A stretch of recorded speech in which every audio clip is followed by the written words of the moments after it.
11.1%. Our government is working with an approach to development that is all round, all pervasive, and all inclusive. It covers all castes and people at all levels. We are working to make India a Vikasit Bharat by 2047.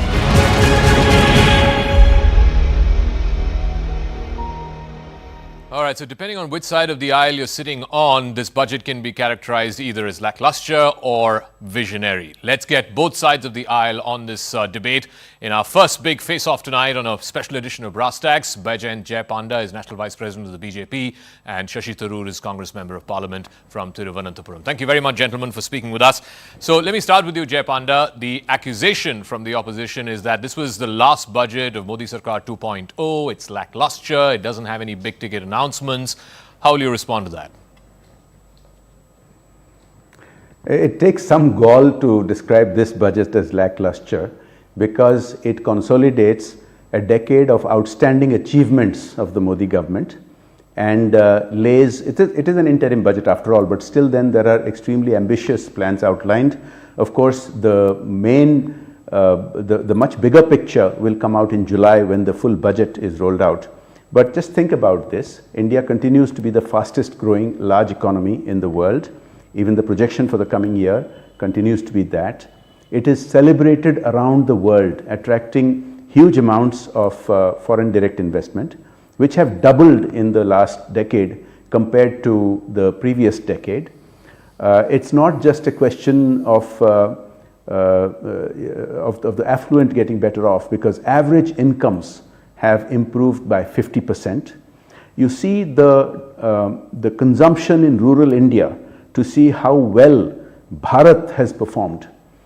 Huge numbers of Indians have been pulled out of poverty. The 250 million number which is documented as having come out of multimodal poverty is hugely significant. You look at the number of Indians that have been made self-sufficient. For example, the Lakhpati Didis, now already 10 million women have become Lakhpatis, and the original target, which had only recently been set for 20 million women to become Lakhpatis, has now been revised to 30 million. These are all indicative, but let me tell you the biggest good news I think is the double-digit commitment to Capex growth. Now we've had the Capex has gone up by 3 times in the last 4 years already. And you've seen that over the last decade, the number of airports have doubled, the number of expressways, the number of facility in trains. Now, the 11.1% additional growth to Capex is very important because it takes the Capex numbers up to 3.4% of GDP as opposed to a decade earlier that having been only 2.8%. And on top of that, this has been managed with the controlling government borrowings so that more room has been created for credit flow to the private sector and to the average Indian citizen. So I think this is extremely positive news. And as I said, the full details of the roadmap ahead will come in July. Let me ask Mr. Shashi Tharoor then that, at least you have to concede that the government 2 months before an election could have chosen to go the populist, more welfarist route, but they have refrained from doing that. She has stuck to the fiscal glide path. It's going to be 5.8% for this year and 4.5% by 25-26. So at least will you give credit to the government for not going populist and welfarist 2 months before an election and sticking to fiscal prudence? We give them credit for restraint, or I can blame them for complacency, but we're just quibbling on words. Let me respond to the specific issues Jay raised, if I may, Zaka. First of all, on the question of incomes, the sad truth, unfortunately, is that whereas under UPA 2, real agricultural and non-agricultural rural wages did grow at 8.6%, 6.9% per annum respectively, we have seen a complete decline under the NDA. First, a deceleration in their first term to 3%, and in this term, the annual growth of real rural wages has become negative. So he's talking about Bharat. The people in Bharat, I'm afraid, are having lower income in rural India than they had earlier. There's also been a Reuters survey this month, which you must have seen, which says that 85% of people have said they've seen no increase in their incomes. In fact, 44% said they're earning less than before the pre-pandemic years. And post-pandemic, the poorest 20% of households in our country have seen their income level shrink 52%. There is no acknowledgement of this in the complacency of the government's position. And we're looking at great inequality, growing inequality that everyone is noticing, because the top 20% of our country have seen an almost 40% rise in their income growth and during NDA 2, whereas the bottom 60% have seen a negative income growth, that is, they've lost money. Look at unemployment, which is a matter of grave concern for us in the opposition. It reached a 45-year high in 2017. Currently, according to the CMIE, unemployment is at 8.7%. But if you break it down further, the unemployment rate among youth aged 20 to 24 is a staggering 45.4%. What hope do these young people have of a future in our country with such high rates of unemployment becoming the new normal? Whatever few jobs have been created have been in financially precarious activities like construction work and low-end service jobs like Ghar Ki Naukri, whereas agriculture and manufacturing jobs have fallen. Educated unemployment has worsened sharply. Graduate unemployment has risen to 35.8%, double the UPA numbers. Postgraduates have gone up to 36.2%. We're looking at a very serious crisis of both unemployment and indeed of incomes. So the fact that people don't have jobs, they don't have decent incomes, and we're talking as if the government has something to celebrate. No wonder they have to give 80 crores of people free food grains, because there's so many people still who can't afford to eat properly. No wonder they don't do consumption expenditure surveys for 8 years from 2014 onwards, so that they can come up with these highly dubious and debatable assumptions behind their claims that the largest number of Indians has been freed from poverty, completely unsubstantiated by any international body. If you look at the UN numbers or the World Bank numbers, we don't see these kinds of claims. So let's be very honest and say, ask the Aam Aadmi what they're experiencing. Don't ask us to. I think you'll get a very good answer from the one you got from either the finance minister or Jay Panda. So Jay Panda, respond to both of those specific points. One, on the issue of unemployment, and this has been a bugbear for the opposition for the last 10 years with the Modi government, that youth unemployment in particular is at record highs.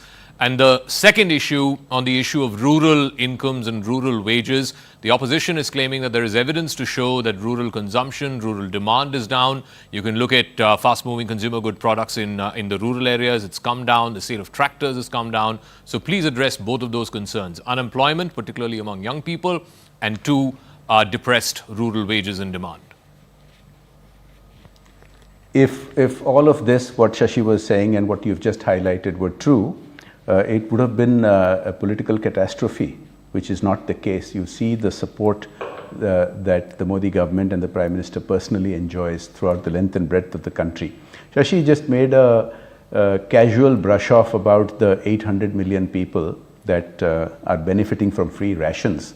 The reality is the policies of earlier decades were terrible, with huge amounts of food grains being stacked up and being lost to pilferage and to rats, whereas it is much better utilized giving them out to Indians. And since the pandemic, this has been done on a massive scale, which adds up to the many reasons why rural Indians are being pulled out of poverty.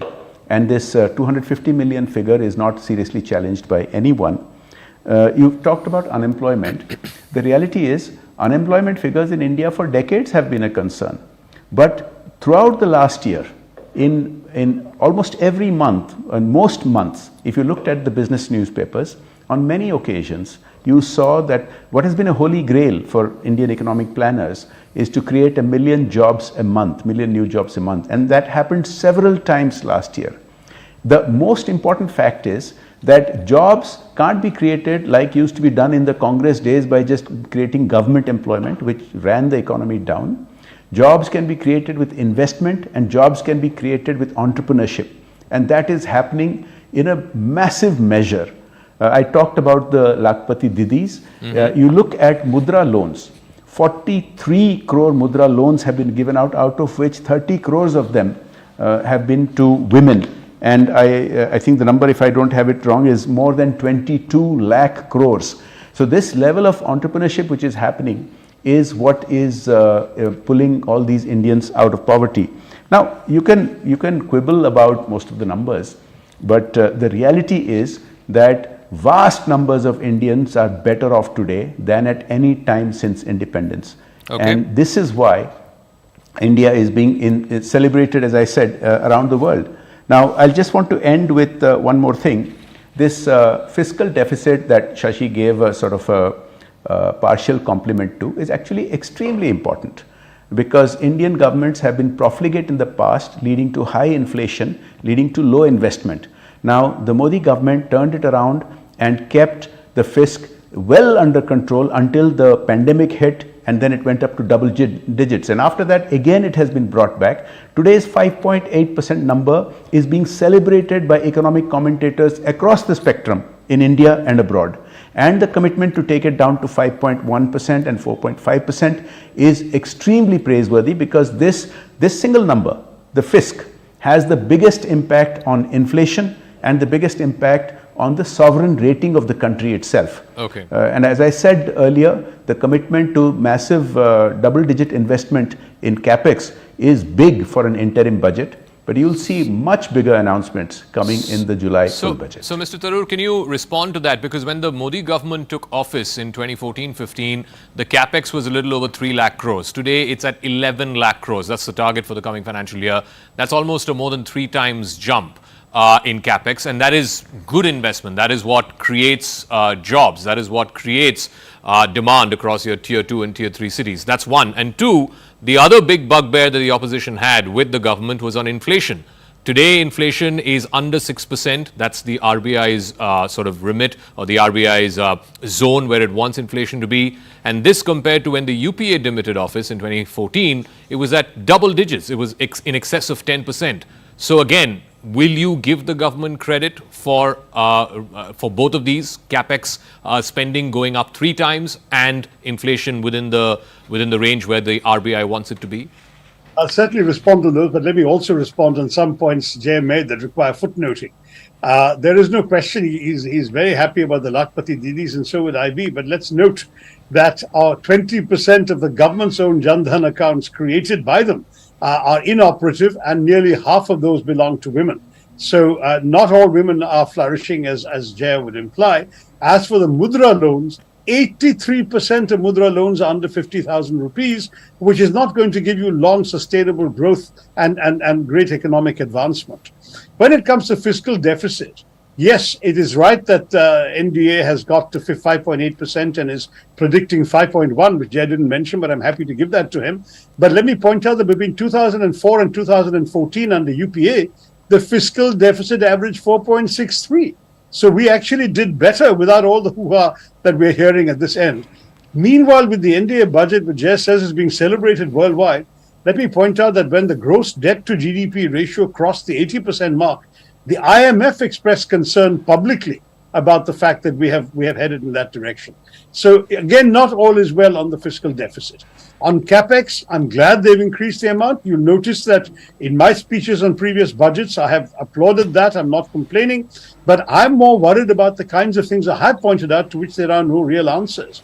If Jay says that the world is so happy with all our work and our Capex, why is foreign direct investment going down, Zaka? The RBI has estimated in the last fiscal year that foreign investment is $42 billion, which is about the same as it was in 2008, 9, 15 years ago under UPA. Foreign investment has come down as a percentage of GDP from about 3.6% of GDP under UPA to just above 1% of GDP. And in the same period, foreign direct investment to Vietnam, for example, has gone up to 4.5% of GDP. The sheer fact is foreign investors are not flocking to India as the government would like us to believe. Gross FDI into India in the first half of this financial year was just $10 billion. And the last time it was lower than that was in the first half of 2007-8 before the world financial crisis. Our share in global FDI inflows has been steadily falling. Okay. And in fact, all now to 2.8% of all the FDI floating in the world. The FDI inflows as a percentage of GDP is also the lowest it's been in 16 years. This is not a global vote of confidence in our economy. And I'm sorry to say the BJP should actually shed its complacency and really get together seriously on things like ease of doing business in order to attract serious FDI again. Jayapanda, just a quick rebuttal. I have to wrap up the segment. But on the FDI part, Yes. how do you reconcile very quickly, to what very Mr. quickly, Tharoor is saying? Zaka, listen, most commentators would not have the chutzpah to attack us on FDI. Shashi, being the kind of wordsmith that he is brazening it out.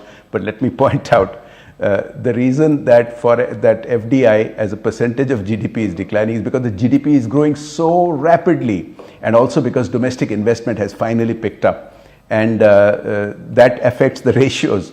But nobody can take away from the fact that in the Modi government decade, we've got $596 billion of FDI, as compared to less than half of that in the previous decade.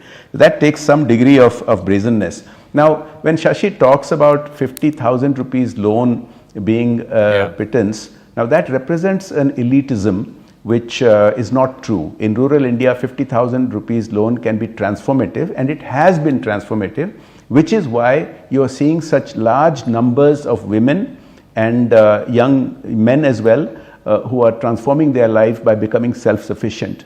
One of the other reasons that has not been mentioned is that the various programs of the Modi government, for example, the housing program has led to 30 million houses for people that couldn't have dreamed of having a house of their own earlier. And now another 20 million such houses are going to be built for the less well-off Indians. These are some of the big factors why the economy is doing so well. Okay, we'll leave it at that. Thank you very much, gentlemen, for this fascinating conversation. Jayapanda and Shashi Tharoor, thank you for joining us on this special edition of Brass Tacks. All right, let's move beyond the politics of the budget to the actual economics and how corporate India is receiving this. Nainalal Kidwai is former country head of HSBC India. Niranjan Hiranandani is a managing director of Hiranandani Group. And Bodhisattva Ganguly is consulting editor with Network 18. Nainalal Kidwai, let me start with you first. Of course, for corporate India, for the markets, for ratings agencies, the big headline is the fact that despite an election in a couple of months from now, the finance minister has stuck to fiscal prudence. It's 5.8, the fiscal deficit for this year, and 5.1 for the upcoming year, sticking to the fiscal glide path. How may that, though, translate into what people want? Because ultimately, when people look at this budget, when I mean people, I'm talking about it from the context of elections, the Aam Aadmi, they are wanting something tangible. And this is the attack from the opposition. There is nothing tangible in this budget. I think to start with, we have to laud the fact that there is fiscal discipline coming through. And don't forget, for everything that the government gets more disciplined about, the worries that we've had in the past that over-borrowing by government squeezes out the private sector has also been a concern. So what we're really looking at in terms of the fisc is also getting capital expenditure from the private sector, pushing capital expenditure from public sector companies, etc., into the system. Now, if the fiscal deficit is happening at, and I don't believe it is happening at the cost of social development programs, then yes, I would agree that there is a cause for worry. Is there need for more money to throw at the system?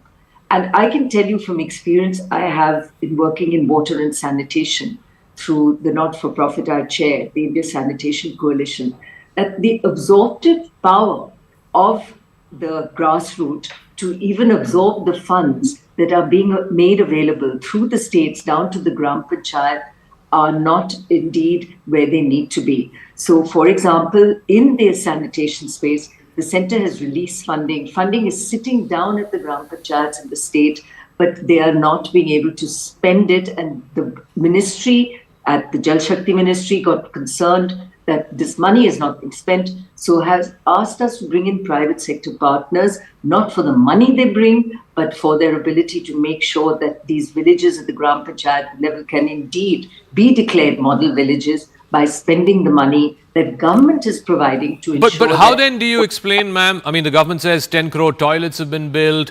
24 crore new tap connections have been given, pipeline connections have been given. How is all this happening if villages and down at the Gram Panchayat level, they're not able to use these capacities?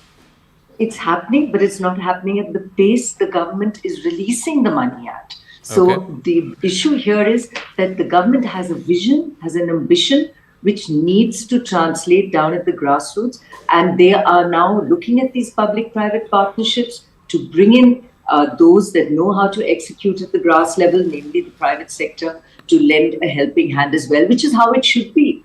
So the point here is that if it's not the shortage of money, it's the shortage of execution resources that is the issue, then we have to spend our energies there, not at flinging more money down a pipe which is not used. Mr. Hiranandani, talking about the housing sector, and I'll start from the bottom of the pyramid to the top. At the bottom of the pyramid, the government claims it's run the biggest PM Awas Yojana. 3 crore houses for poor people have been built, and they're now trying to up that by another 2 crore homes in the next 5 years. That's in the segment affordable housing for poorer segments. At the top end of the pyramid, many middle-class Indians, upper middle-class Indians are saying that housing has now become unaffordable. You had a COVID dip, prices were depressed, but in the last year and a half, it's suddenly once again in major metros across this country, it's become unaffordable for the middle classes and the upper middle classes. What has the government done? What has this budget done to address that concern?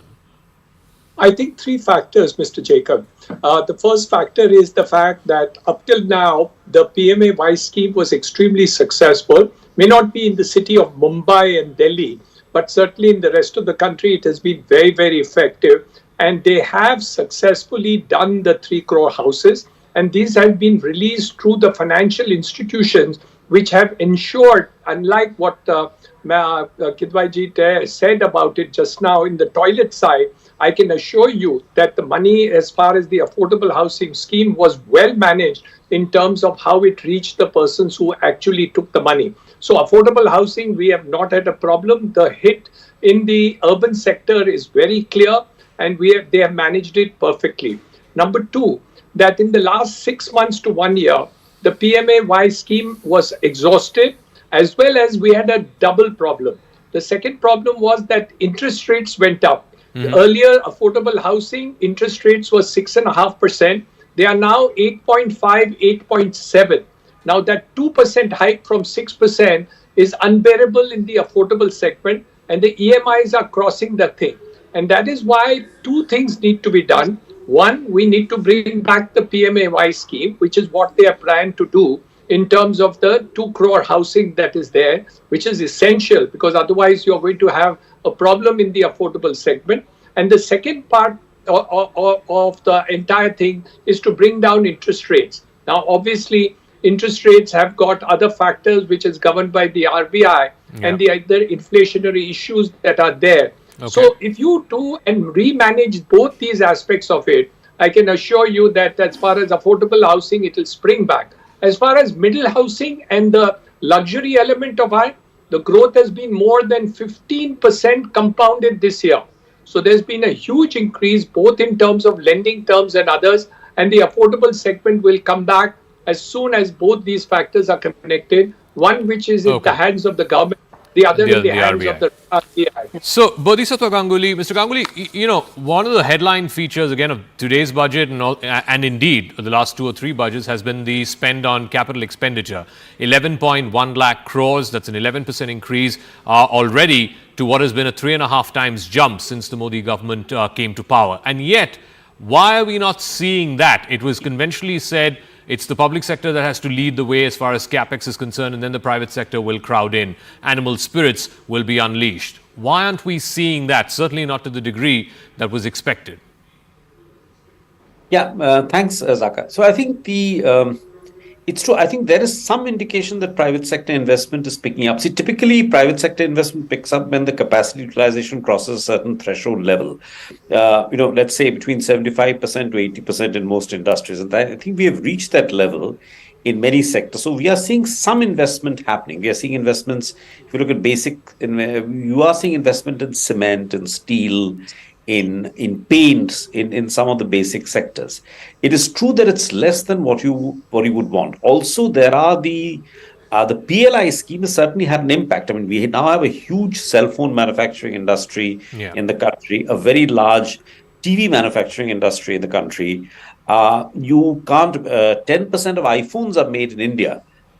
which is quite remarkable, up from almost nothing some years back. I mean, that's a headline figure. Apple is an iconic company, and if you look at every investor conference at which Tim Cook talks, he has something positive to say on India, which has a huge positive spillover in terms of brand India or brand Bharat. So yes, I mean, it is picking up. The thing also, and I want to address a criticism which is often made that these, such as the iPhone factories, are assembly operations, but you need to start with assembly. I mean, if Tesla comes to India, it will be an assembly operation to start with. But you start with assembly and then you go deeper into, deeper levels of competence. So yeah, but I think private sector investment should now pick up. And I mean, but it's it will happen when industry wants to invest. One of the reasons Mr. Hiranandani alluded to in the context of housing is also applicable to investment, which is that interest rates are still quite high in India. So once the rate cutting cycle begins, which should begin somewhere late this year, provided inflation stays under control, then I think private investment would pick up in a whole range of sectors. That's not the only thing. I think it is happening. But yes, it has lagged behind a bit. One can't deny that. Nirmala Sitharaman, on this point about how and why interest rates are still very high, of course, the RBI's singular concern is keeping inflation under control. It's finally come to the band where it wants it to be, under 6%. Do you see interest rates coming down? And also, I want to get your thoughts on, clearly, this is an interim budget. It's a budget before an election. They don't want to make any big-ticket announcements. But when they come back, and if they come back in July, what is the one big-ticket proposal that you would like to see in the full budget in July? So on interest rates, yes, interest rates will begin to come down as inflation gets checked. However, I should just say that we do have many inefficiencies in our banking system, including priority sector lending and burdens we put on the banking system, which makes the capital cost to industry, and this has been a historical one, high. So for Indian industry to be competitive, which is what we need, and by being competitive, we can export, by being competitive, we can grow, and we can give products at a price point which is attractive to consumers. All costs of production have to come down, including capital. And I would just add here that costs of logistics are coming down very rapidly because of the investment in Capex, through transportation becoming shorter, through efficiencies at our ports, investment in railways and roads. So we are seeing productivity increase on that front. We will see interest rates come down, but maybe not to the levels that they should because of these inefficiencies I just mentioned. And at the end of the day, labor, which remains an advantage for us, all ensures that we can get to a competitive industry point. But I just want to add that we talk of private sector investment. It is critical, but I would just caution that highly capital intensive industries, and you take a refinery today, it needs 200 people to run a 50,000 crore investment. So it's not going to solve for jobs, which is our biggest requirement. So if you ask me what is that one big ticket item I'd like to see, it would be about creating jobs, which would be primarily, I believe, from the service sector. And the service sector, we've done well in technology. We could do a lot better in tourism, which has seen some mention in the interim budget. But I would love to see a huge, big program on how we push tourism and job opportunities therein. One big area, of course, where you can create large numbers of jobs is in construction. I don't know if there is evidence to show that that is happening over the last 18 months to 2 years or so. But Mr. Hiranandani, just to take this conversation forward in terms of, the big ticket reform items that you would like to see a Modi government 3.0, if it were to come to pass, what would that be? Because again, this government is being judged by 10 years of arguably the biggest majority that any government has seen for the last 30 years. Have they fulfilled the promises or the expectations, certainly from India Inc. and from economists, etc., about some of the big ticket reforms that they could have done given this kind of political capital that they've had? Mr. Jacob, I would think that they have done quite a lot, which is quite outstanding. And number two, this is the first time I've seen an interim budget which has given the way forward that the government intends to take it up in the next year. One of the most important thing is fiscal consolidation, which means that more money will be available to the private sector for the purposes of picking up, instead of the government picking up the money when the fiscal consolidation, to the extent to which they are targeting, is not there.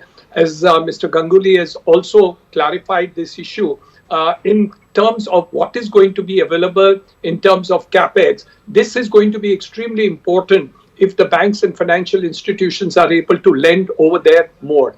As far as the employment issue, which was just raised, the issue is very clear. The second largest employer in India today, it's not manufacturing, it is construction and infrastructure development. So, and believe me, let me give you a quick example. 15 years ago, when I wanted 100 skilled workers, I would get 500. Today, when I want 100 skilled workers in my business, I get 20. So the amount of employment which is being generated in this sector is huge and humongous. In fact, the unskilled workers are a big problem because they are not getting skilled fast enough to get absorbed. So it's not only the demand which is going to go up if the construction and infrastructure continues to grow in the manner in which the government is intending to do, but if they don't do parallel skilling at the same pace, of course, the private sector is equally responsible to take up this job. Okay. But having said that, we need to do that. Otherwise, we are having a gap where we don't get construction labor which is skilled. It's unbelievable. You know, and there's so much unemployment. I'll so give the final. All in all, I'll give the final word to Miss. I think we can take it to a double-digit growth in GDP if they focus on infrastructure the way they are doing, and housing, if it's given another thing, especially rental housing and other things, and slum housing can be redone, we would reach a double-digit growth in GDP and also answer the issue of employment. I'll give Mr. Ganguly the final word. If and when there is a Modi 3.0 Sarkar, some of these big ticket things that people have been talking about for the last 20, 30 years, whether it is agriculture reform, land reform, labor reform, do you see them bite the bullet next time around, or having tried this in the past and not been particularly successful, would they stay away from these? Well, Zaka, I think most of the big ticket reforms have actually been done. The ones they could attempt are the farm laws, which got kind of repealed after they were passed. I mean, they could try those. The other area is to try and do labor reforms, because it is still very difficult, because to create employment, I think you need to set up, giant textile factories, old traditional industries, textiles, leather, furniture, which is still very difficult to do in India. It is difficult to acquire land. It's difficult to employ that many workers. In fact, again, even in cell phone manufacturing, some of the big assemblers from around the world, they want to employ, giant China-style factories employing 80,000 people or 100,000 people at one place. A lot of them are women, because in China, they mostly use women. They're trying, but it's quite difficult to, these things are very difficult to do on the ground in India. And you need labor. For example, in the case of women, you have rules about night shifts and stuff like that, which is quite ridiculous. So I think they could try they could have a shot at labor reforms, trying to rationalize. It is partly a state subject. BJP, however, rules many of the states, so they could achieve consensus and attempt. So these are I think the two big things left: labor reforms, land acquisition, and maybe the tax, the GST is a great reform, but there are a huge amount of disputes cropping up in areas. A lot of notices being served by a lot of the tax authorities, GST, and so on and so forth. Maybe they could have a look at that also. All right. Even in direct taxes, I mean, the idea was to go to flat rates, maybe 2 or 3 rates, and to simplify it. But with now the old regime and the new regime, I guess it has become a little more complicated. So let's see if there is any direct tax rationalization as well. Thank you very much to all of our guests. Now, on the other side, on the second half of this program, we'll be speaking to voices both inside and outside of government, those who are currently in government and those who have been in government, to try and decode this final budget, the 10th one before the general elections of 2024, and what the hits and misses are of this budget 2024.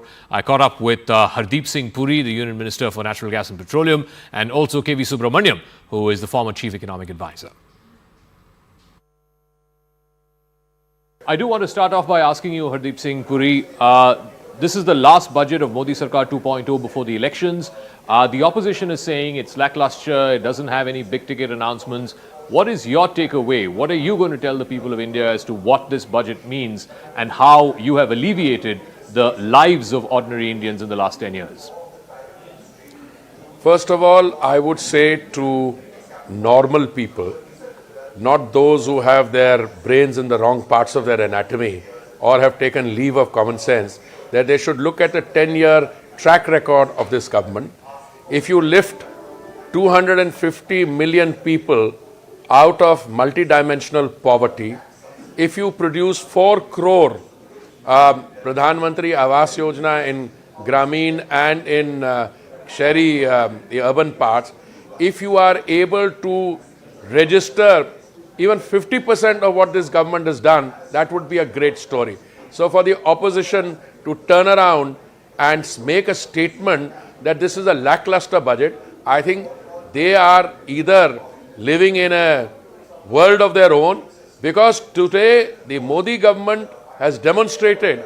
Let me give you one example of the urban sector. The total spend on 10 years of the previous government between 2004 and 14 was 1,57,000 crores. Today, in the 9 years, because all these schemes started in June 2015 to now, the spend is over 19 lakh crores, more than 11-12 times that. In the JNURM, this is the scheme of Pradhan Mantri Awas Yojana equivalent in the previous government. They produced in 10 years, they sanctioned 13 lakh units and they were only produced 8 lakhs. You compare those 8 lakhs with my 1 crore 19 lakhs. Isko chodiye. Come to our energy sector. The economy is booming. Our rate of growth today, if you look at a compilation of the, if you compile the rates of growth of all the economies in the world, you are the fastest growing economy. You are also growing your energy need. In the next 2 decades, 25% of the additional demand is going to come from India. Every day, 6 crore people go to the petrol bunk to fill up. There's never been any talk of shortage. You have ensured availability, affordability and sustainability. You have brought down prices in India of energy at the bunk in the last 2-3 years, where in the world they have gone up. And look at the green transition that we are making. Biofuels is a success story. This budget brings in mandatory blending of compressed biogas. So, look at the Swanidhi scheme, one of the most vulnerable sections of society, everywhere. So, I would not take this. Opposition has to say something. I think instead of a lackluster budget, as they are calling it, it's a very lackluster and non-existent opposition. Frankly, my friend, I think we can do with a more credible opposition and somebody who can at least engage us in a debate. These guys, the minute they speak, they become irrelevant. I do want to ask you about one of your ministries, which is petroleum and natural gas, and clearly it concerns our viewers a lot. And maybe this might be or might not be an off-budget announcement, but many viewers are also asking why they're paying $100 at the pump when global crude prices are below $80 a barrel. First of all, let me say global crude prices are not below $80 and they're not paying 100 rupees at the bunk. In the BJP states, they're paying 96 rupees. And on diesel, they're paying about 80 rupees. This over 100 rupees comes from those who neither study their facts or happen to be in the opposition parties, and they never reduced their VAT. And therefore, in Rajasthan, it was when you had the Congress government, 108. In Kerala, it's that price. In all BJP states, it is below 100. So, number one. Number two, let me tell you the essence of pricing. We import 85% of the crude that we consume. In one day, we consume 5 million barrels. It's going to go up to 6 million and so on. And our rate of growth is 3 times of the global this thing. So, it is the cost of production, the cost of freight and transportation. My friend, you know what's happening in the Red Sea. If there is a disruption in the supply lines, the crude has to come through a longer route. If it comes through a longer route, it means more freight, more insurance charges, and yet the Modi government has kept the price down. Insofar as the prospects for reduction are concerned, you please tell those people, first of all, tell them to get their facts right. They're not paying over 100 rupees. It could come down provided there is no further escalation. The OMCs are making good, they were good first 3 quarters. They will have a good fourth quarter at this rate. And we can hope that if the global turbulence is kept within limits, we have anxiety, no worry. There is a prospect going further, but that we don't make that determination. The central government only decides what the excise rate is. And Mr. Modi has on 2 occasions brought down the central excise in November 21 and May 2022. I do want to ask you about one of your other ministries, which is housing. And while housing for the poor under PM Awas Yojana has been exemplary in this government, and it's now been further extended for another 2 crore homes, what about middle class homes? What about all of these stuck projects? Now, after COVID, particularly in the last couple of years, there is a question of price rise in the housing sector, particularly in the middle class and upper middle class sectors, where many are saying that prices have gone through the roof. They're not able to afford it. So what is the budget doing to address those concerns? First of all, there are 3 separate things you've covered, my friend. One is Pradhan Mantri Awas Yojana. Is there going to be another focus for the middle class of the kind that you had in the CLSS, Credit Linked Subsidy Scheme and interest subvention? The answer is yes. The Finance Minister's announcement is very clear. What will be the precise details of the interest subvention scheme for the middle class? We'll find out. The second issue is the revival of the housing market in the private sector. That's a separate issue altogether. The stuck projects have been sorted out. Today, a few weeks ago, a few months ago, I appointed the Amitabh Kant committee. It made recommendations. Those recommendations have been more or less accepted by the UP government and I think the Haryana government, which were the main affected areas. And those stuck projects are being cleared. If property prices are going up, that's a sign of the buoyancy in the market. And it shows those who have the homes are very happy because their home is worth more. Obviously, those who are buying homes need to go in. But those people we look at through the affordable housing, Pradhan Mantri Awas Yojana. We are also taking a lot of steps under affordable rental housing. And if we had more time, I'd happily sit with you and give you details of what we are doing in each of those segments. All right. I wish we could have a longer, more elaborate chat sometime in the near future. Thank you very much in the meanwhile for joining us, Mr. Hardeep Singh Puri. Thank you. Thank you very much. Thank you.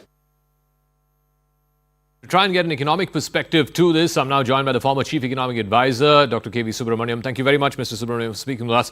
Our audiences, even the opposition, is making a big deal about this budget, that there was no big-ticket announcement. It was the last budget of Modi Sarkar 2.0. Has the Finance Minister missed a trick? How would you respond to that? So I would use the acronym JNV to describe this budget. J for judicious, N for non-populist, and V for visionary. It is judicious on the fiscal front. The fiscal deficit of 5.8% for this year compared to the budget estimate of 5.9% and 5.1% for the coming year, which is much higher than expectations. If you look at the non-populist part, I think that is consistent with the trend that this government has shown. Even in 2019, when I was part of the government, the PM Kisan, actually I viewed it as an economically sound measure, as has been proven by research by Pulak Ghosh, and a PhD student at the University of Chicago.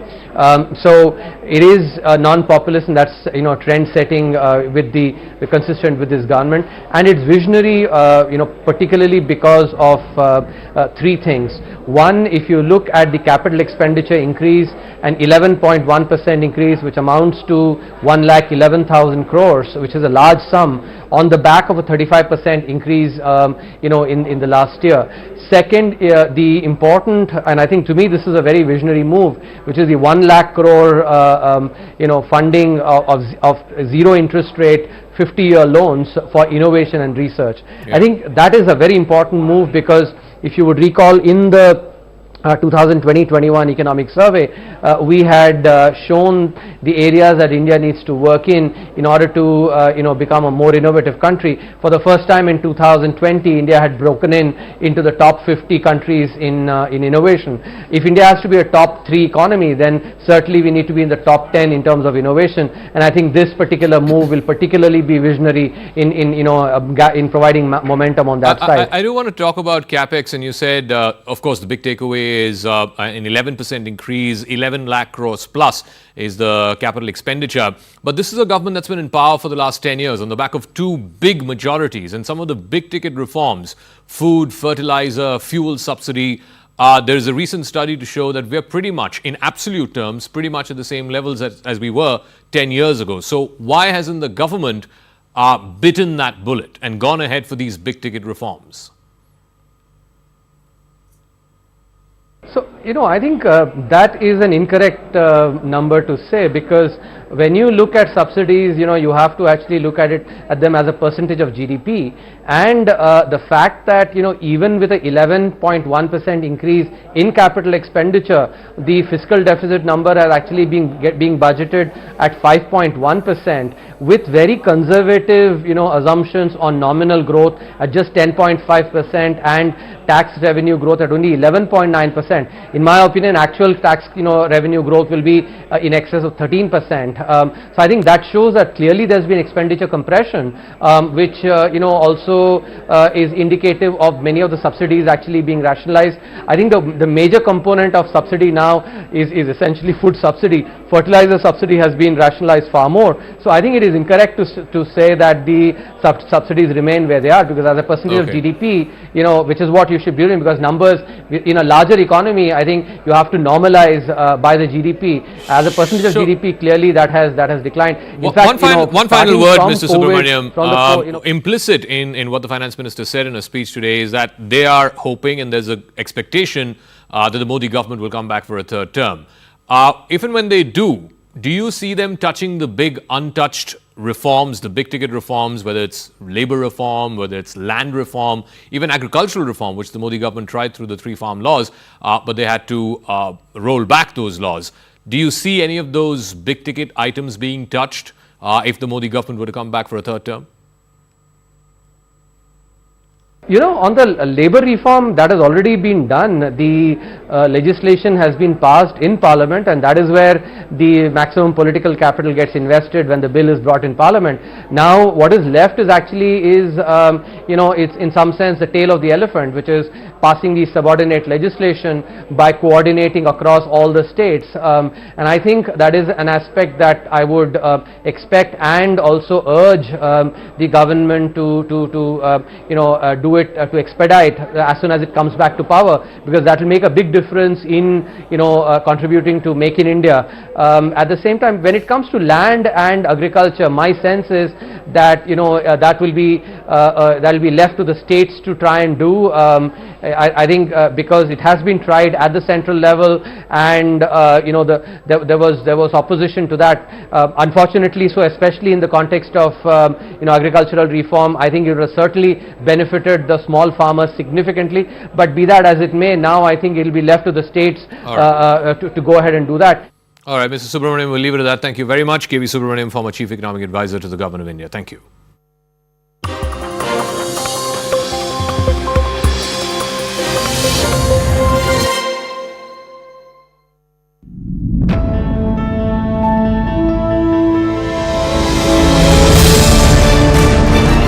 Moot point being that for Mamata Banerjee, this is cold arithmetic. This is cold election arithmetic. She doesn't stand to gain as much from allying with the left and the Congress as they stand to gain by allying with the TMC. The TMC is going to fight on its own. Then where is the India alliance?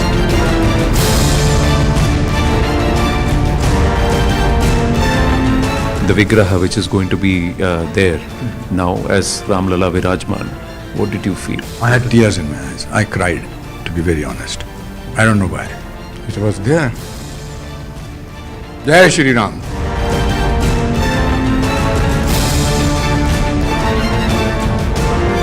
All the shops here in this 2 kilometer long road now have the same consistent facade to give this entire area a facelift. Some are saying that even for an orator like Narendra Modi, it was one of his best speeches.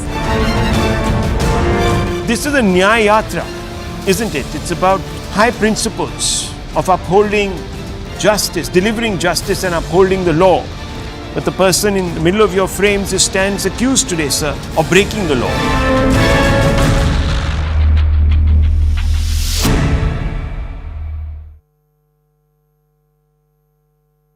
Presented by.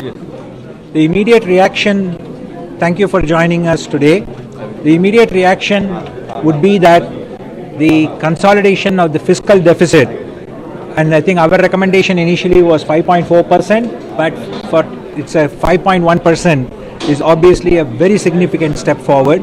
But at the same time, not sacrificing the focus on growth, so the Capex spend has increased by almost 11.1%, which is also very good. So the continued focus on infrastructure growth takes place. The third aspect, which is very important, is the focus on the rural sector and also the four aspects of women, the farmer and the poor being taken care of. The continuation of the housing, both for women as well as for the rural sectors, are all very welcome. So this takes care of the equitable growth approach of the government. And we have to wait and see regarding the direct tax and indirect tax proposals. As the finance minister has said, that will be taken up only in the final budget. So therefore, this budget does not cover that. So as far as we are concerned, it's a very positive step forward with regard to having the headroom available for growth, considering the fiscal deficit and also the focus on equitable growth. From an industry perspective, obviously we will wait for the main budget to come to look at that details. Thank you. Well, a short statement there from the CII. But as I was telling you, viewers, the focus really is on reassuring India that fiscal consolidation, the glide path to those fiscal numbers is very much in place, and that has seen already the market reacting extremely positively. So very, very important, because there was always this apprehension that in an election year there would be this lurch towards splurging, to be putting out schemes, etc., that would break the bank, so to speak, and send our glide path towards fiscal consolidation haywire. But that has not happened. It tells you that the government is quite, at this moment, secure in its own political and electoral prospects, which is a very important signal that has come out from the Modi government.